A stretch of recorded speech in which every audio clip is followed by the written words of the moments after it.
इंदरपुर नामक एक छोटे से गांव में श्याम नाम का एक गरीब किसान रहा करता था। श्याम बहुत ही मेहनती था। वह मेहनत तो करता ही करता था, साथ ही गांव के लोगों का भला भी किया करता था।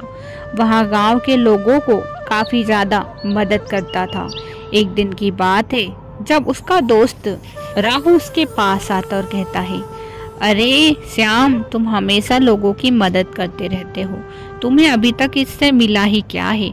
मुझे तो समझ ही नहीं आता। तुम जैसा इंसान भी मिलना मुश्किल है। मैं तो किसी की मदद नहीं करता। देख लो आज मेरे कितने बड़े घर बार है और मैं कितना अमीर हो गया हूँ। तुम ही पीछे रह गए हो भाई। लोगों की मदद करना बंद कर दो, तभी आगे बढ़ पाओगे। अरे भगवान ने मुझे जो भी दिया है कमी नहीं रखी है, और मैं लोगों की मदद क्यों ना करूं, क्योंकि लोगों की मदद से ही तो मुझे खुशी मिलती है। जो भी मैं खा रहा हूं उनकी किस्मत से ही खा रहा हूं।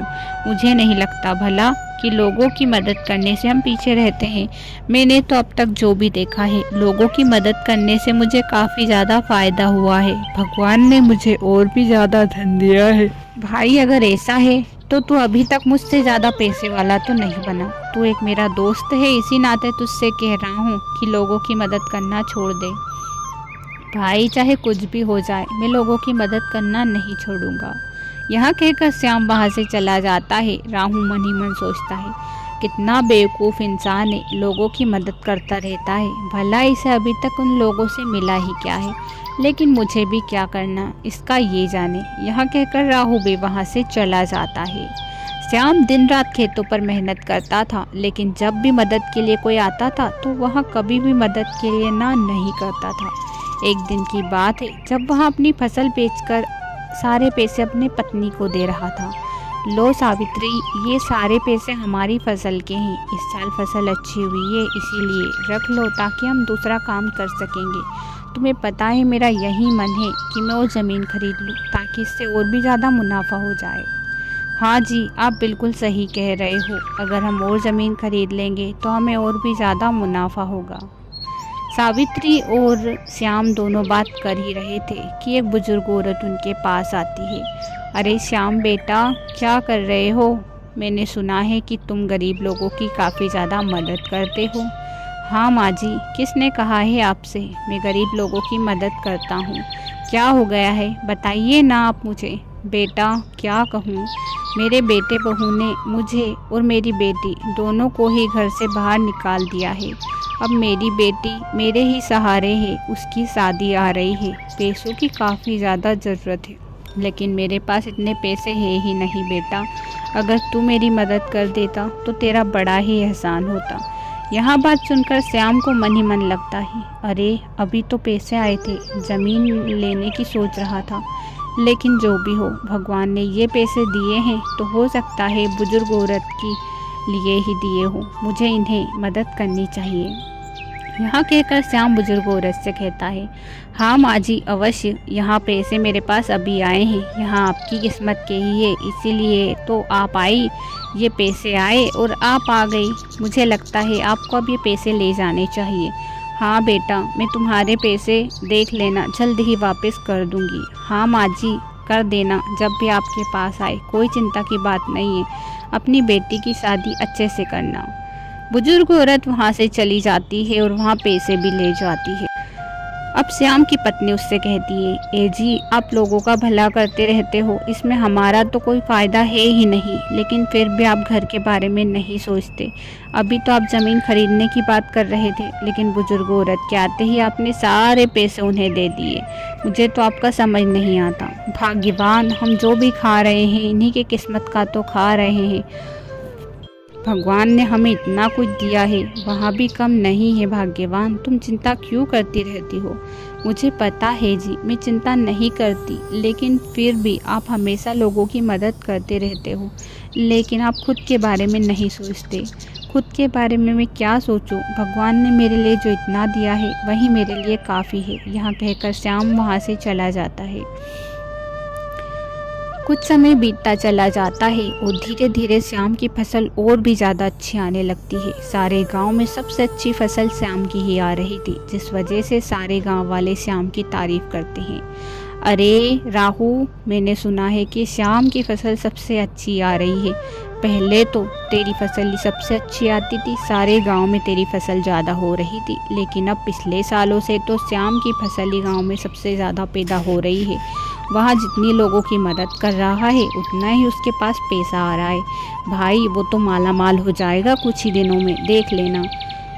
राहु को मन ही मन श्याम से जलन होने लगती है। वह मन ही मन सोचता है, अरे ये लोग तो बिल्कुल सही कह रहे हैं, श्याम की फसल तो अच्छी आ रही है, वो भी मुझसे अच्छी, जबकि वह तो लोगों की मदद करता है और फिर भी वह मुझसे आगे है। चाहे कुछ भी हो जाए मुझे श्याम को पीछे रखना ही होगा। वह अपनी बीवी के पास जाता और कहता है, इस श्याम ने तो मेरा दिमाग खराब करके रखा है। ये कितना पीछे था लेकिन अब मेरी बराबरी कर रहा है, फसल भी इसकी अच्छी आ गई है। मुझे समझ नहीं आ रहा मैं क्या करूं। ए जी, क्या हो गया है? आप ये बड़बड़ा क्या रहे हो? मुझे कुछ समझ नहीं आ रहा। क्या बताऊं प्रिय, तुम्हें तो पता ही है श्याम मुझसे कितना पीछे था, फसल भी कोई अच्छी नहीं आती थी, लेकिन अब उसकी फसल बहुत ही अच्छी आ रही है। लेकिन मुझे उसे आगे बढ़ता नहीं देखना, चाहे जो भी हो जाओ। गांव में सबसे धनी इंसान तो मैं ही रहूँगा, श्याम को धनी इंसान नहीं होने दूंगा। हाँ जी, आप बिल्कुल सही कह रहे हो। मैं भी नहीं चाहती कि सावित्री धनवान बने, क्योंकि अगर सावित्री धनवान बन गई तो वहाँ तो अच्छे कपड़े गहने पहनेगी ही, मैं ऐसे ही रह जाऊंगी। मुझे नहीं लगता कि आपको श्याम को आगे बढ़ने देना चाहिए, आपको कुछ चाल चलनी चाहिए। लेकिन भाग्यवान, मुझे समझ कहाँ आ रहा है कि मैं क्या करूँ क्या नहीं। मैं आपको बताती हूँ, अगर आप ऐसा कर लेते हो तो हो भी सकता है कि वहाँ पीछे रह जाए। हाँ भाग्यवान, बताओ क्या बात है? अगर तुम कहोगी और मैं ना मानूंगा, ऐसा हो सकता है क्या? तुम कह कर तो देखो। राहु की पत्नी राधा उसे कुछ बातें बताती है, जिससे सुनकर राहु कहता है, अरे वाह भाग्यवान, तुम्हारा दिमाग तो बिल्कुल कंप्यूटर की तरह चलता है। इस तरह तो मैंने भी नहीं सोचा। अच्छा जो भी हो, अब मैं अपनी चाल चलने जाता हूँ। यहाँ कहकर वहाँ मुखिया जी के पास जाता है। अरे मुखिया जी, आपको पता है श्याम की फसल बहुत ही अच्छी हो रही है, उसकी पैदावार सारे गांव से अच्छी हो रही है। अगर आप चाहो तो श्याम की ज़मीन हड़प सकते हो। अगर आपने श्याम की ज़मीन हड़प ली तो इसमें आपका मुनाफा ही मुनाफा होगा। अरे क्या बात कर रहे हो राहु, मैंने तो अभी तक नहीं सुना। मैंने तो सुना था कि तुम्हारी फसल सबसे अच्छी आती है, लेकिन तुम कह रहे हो कि अब श्याम की फसल अच्छी आ रही है। हाँ हाँ मुखिया जी, बिल्कुल सही कह रहा हूँ, श्याम की फसल अब सबसे अच्छी आ रही है। आप चाहो तो उसकी ज़मीन हड़प लीजिए और वहाँ जो पैसे हैं वहाँ आप सारे ले लीजिए, आप तो धनवान हो जाएंगे। भला आपके पास कोई कमी होगी क्या? हाँ ये बात तो तुम सही कह रहे हो, लेकिन मैं उसकी ज़मीन कैसे हड़पूँ, यह बात तो मुझे समझ नहीं आती। बिना पैसों के तो मैं किसी की ज़मीन हड़प नहीं सकता ना। हाँ मुखिया जी, कह तो आप सही रहे हो। इसके लिए एक चाल मेरे पास और भी है, अगर वहाँ चाल चल दो तो फिर तो आपको और भी ज़्यादा पैसे वाला बनने से कोई नहीं रोक सकता। अच्छा बताओ क्या चाल है, मैं भी तो जानूं।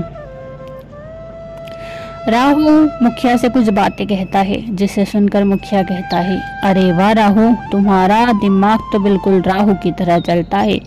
नाम तो नाम, काम भी राहु की तरह ही करते हो। किसी की कुंडली में घुस जाते हो तो उसका पीछा नहीं छोड़ते। सही कहा ना? हाँ मुखिया जी, बिल्कुल सही कहा। किसी की कुंडली में एक बार घुस जाता हूँ ना तो फिर उसका पीछा नहीं छोड़ता। अब ऐसे ही कुछ समय बीतता चला जाता है कि श्याम के पास एक इंसान आता और कहता है, श्याम भैया, मुझे मदद की काफ़ी ज़्यादा ज़रूरत है।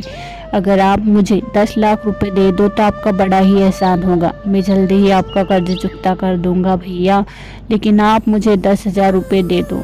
नहीं नहीं, मेरे पास अभी 10,000 रुपये है ही नहीं, मैं तुम्हें कहाँ से 10,000 रुपये दे दूँ।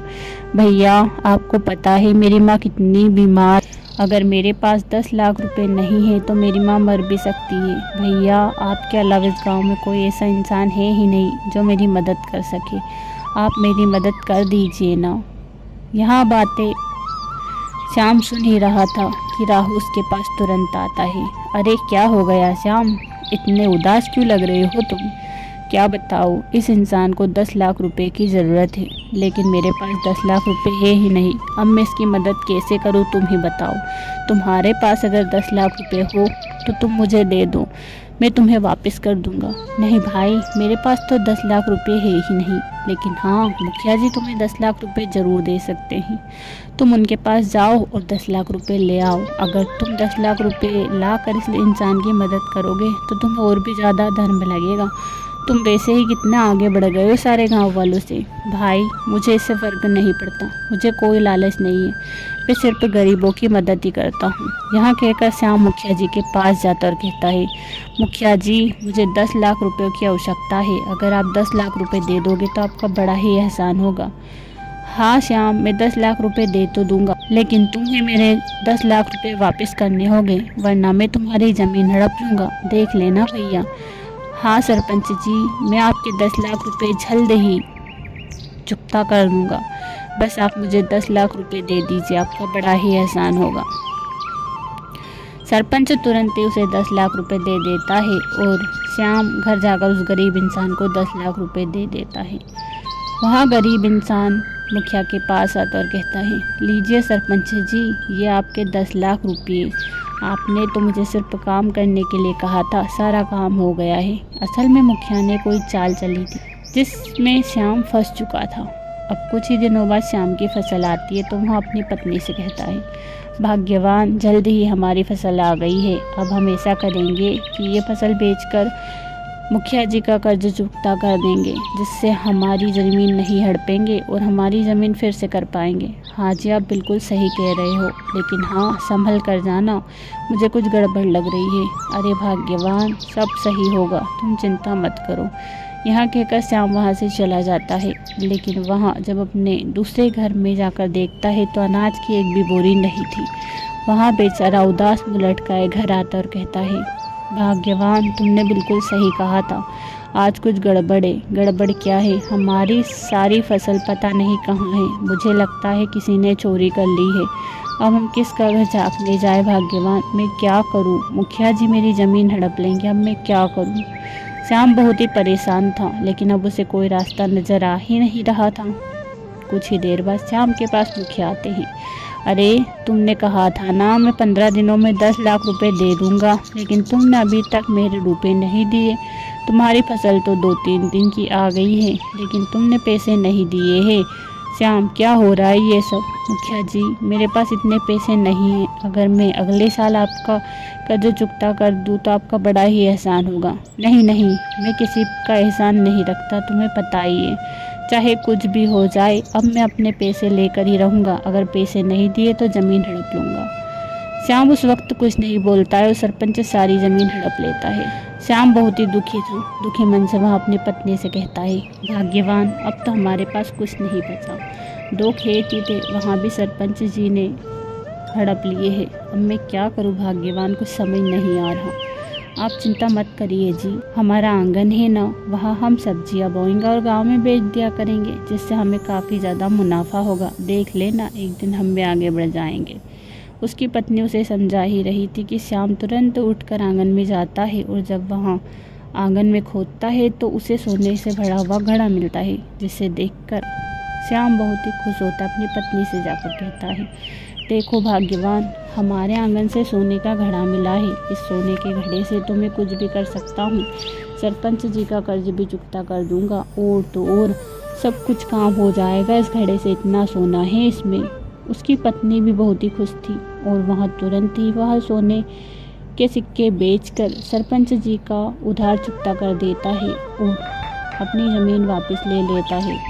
यहाँ देखकर सरपंच खुद हैरान था। अरे श्याम, तुम इतने पैसे कहाँ से लाए, जबकि तुम्हारी फसल तो हमारे पास है। अरे सरपंच जी, ये तुम क्या कह रहे हो? मेरी फसल तुम्हारे पास कैसे है? सरपंच जी के मुंह से यहाँ सारी बातें निकल जाती है और श्याम सब कुछ समझ जाता है। अब सरपंच जी उससे माफ़ी मांगकर कहता है, मुझे माफ़ कर दो श्याम, मैंने तुम्हारे दोस्त राहु के कहने में आकर ये सब किया, लेकिन अब मैं ऐसा कभी नहीं करूँगा, क्योंकि जब से मैंने तुम्हारे साथ ऐसा किया है मेरे साथ घाटा ही घाटा हो रहा है। मेरी सारी ज़मीन चली गई, लेकिन अब मैं ऐसा कभी नहीं करूँगा। ये सब मैंने राहु के कहने पर किया था, मुझे माफ़ कर दो। मैंने आपको तो माफ़ कर दिया सरपंच जी, लेकिन मैं राहु को कभी माफ़ नहीं कर पाऊँगा, क्योंकि उस इंसान ने मुझे इतना बड़ा धोखा दिया है। वहाँ मेरा बहुत अच्छा मित्र था, लेकिन मित्र होकर भी उसने मेरी पीठ में छुरा घोंपा है। मैं उसे कभी माफ़ नहीं कर सकता, चाहे कुछ भी हो जाए। श्याम राहु को कभी माफ़ नहीं करता। राहु अपनी गलती पर पछता रहा था, क्योंकि उसके साथ भी बहुत ही गलत हो रहा था। उसकी भी सारी ज़मीन बिक चुकी थी, वह रोड पर आ चुका था, लेकिन श्याम उसे माफ़ नहीं करता। श्याम के पास तब सब कुछ हो चुका था, क्योंकि श्याम की जो फसल थी वहाँ पे उसके पास आ गई थी, और तो सोने से भरा हुआ घड़ा जो कि श्याम के पास रखा था, वह लोगों की मदद करता था। श्याम के पास अब सब कुछ हो चुका था। उसके पास तो वहाँ फसल जो कि चोरी हो चुकी थी, और सोने से भरा हुआ घड़ा जिससे वह लोगों की मदद किया करता था। अब श्याम के पास किसी भी चीज़ की कमी नहीं थी। वह उस गांव का सबसे ज़्यादा धनवान इंसान बन गया था। श्याम के कर्मों का ही फल था। श्याम ने अच्छे कर्म किए, इसीलिए उसका फल मिला, और वहीं पर उसका दोस्त राहु, उसने गलत कर्म किए, इसी वजह से उसकी सारी ज़मीन चली गई। जैसे कर्म करोगे वैसा ही फल पाओगे। गांव के लोग काफ़ी खुशहाल से अपनी ज़िंदगी व्यतीत कर रहे थे। उसी गांव में शंभू नाम का एक किसान रहा करता था।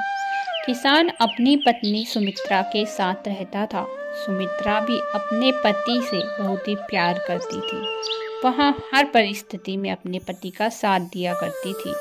एक दिन की बात है जब शंभू अपनी पत्नी से कहता है, सुमित्रा, इतने दिनों से मेरी फसल नहीं हो रही और सारा बोझ मेरे सिर पर आ गया। घर में कितना खर्चा होता है, मोंटू की पढ़ाई, ऊपर से घर खर्च, और तुम्हें तो पता ही है हमारे समाज में जाना आना, ये सब मिलाकर मेरे ऊपर काफ़ी ज़्यादा कर्ज हो गया है। मुझे समझ ही नहीं आ रहा कि अब मैं क्या करूं।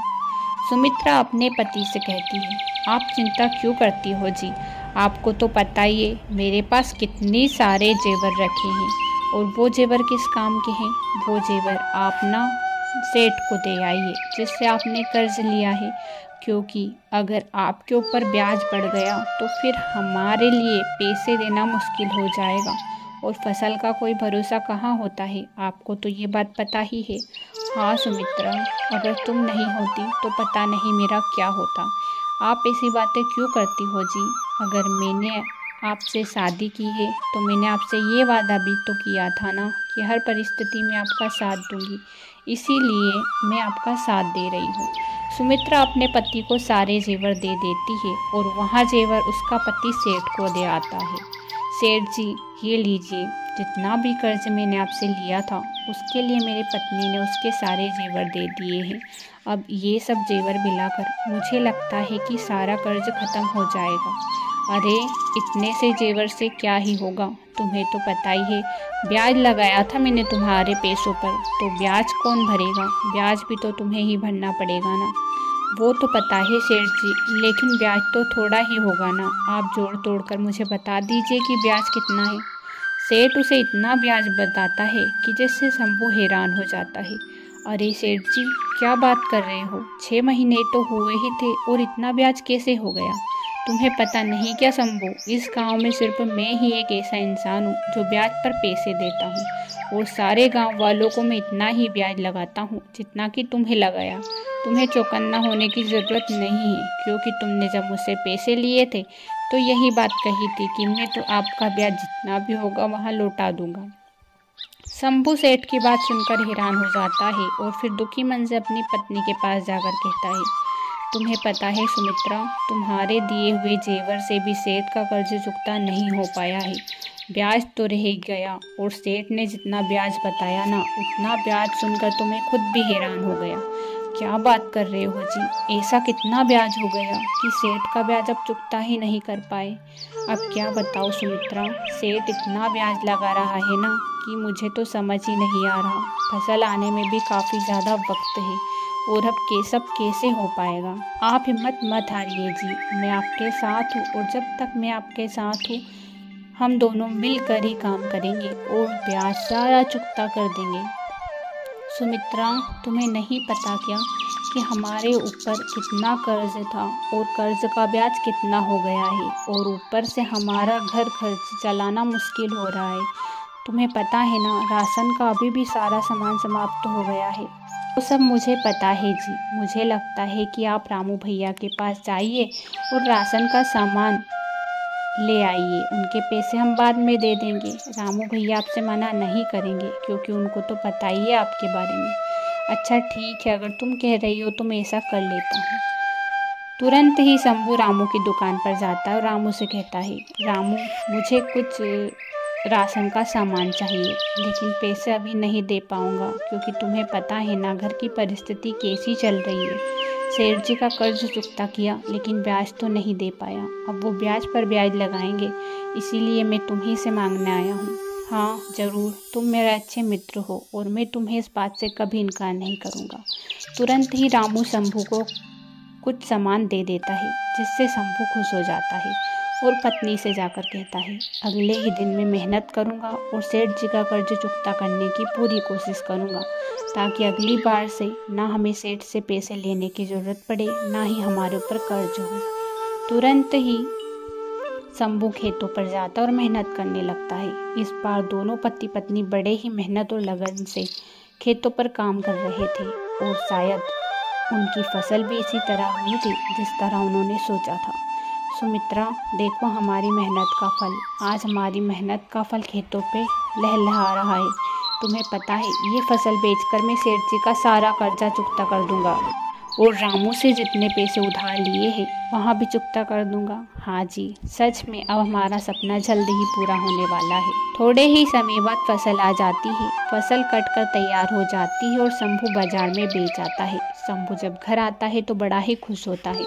तुम्हें पता है सुमित्रा, आज हमारी फसल बड़े ही अच्छे दामों में गई है, जिससे सेठ का कर्जा तो चुकता हो ही जाएगा, घर का खर्च भी चल जाएगा। हम इसी तरह मेहनत करते रहे ना तो हमारा सपना और भी पूरा हो जाएगा, जिस तरह हम सपने देखते हैं ना मोंटू को पढ़ाने के। हाँ हाँ ज़रूर, मैंने तो आपसे कहा ही था कि भगवान ज़रूर मदद करेंगे और हमारी मेहनत का फल भी है। दोनों ही पति पत्नी खुश होते हैं। इसी तरह शंभू दूसरे ही दिन सेठ का कर्ज चुकता करके आ जाता है और कुछ पैसे बचते हैं वहाँ रामू को दे देता है। अब वहाँ बेहद ही ज़्यादा खुश था, क्योंकि उसकी पत्नी ने जिस तरह से उसका साथ निभाया, उसे एक ऐसे ही साथी की आवश्यकता थी। दोनों पति पत्नी खुश होते उसी तरह मेहनत करते हैं। अब वो कभी भी सेठ जी से कर्ज नहीं लेते।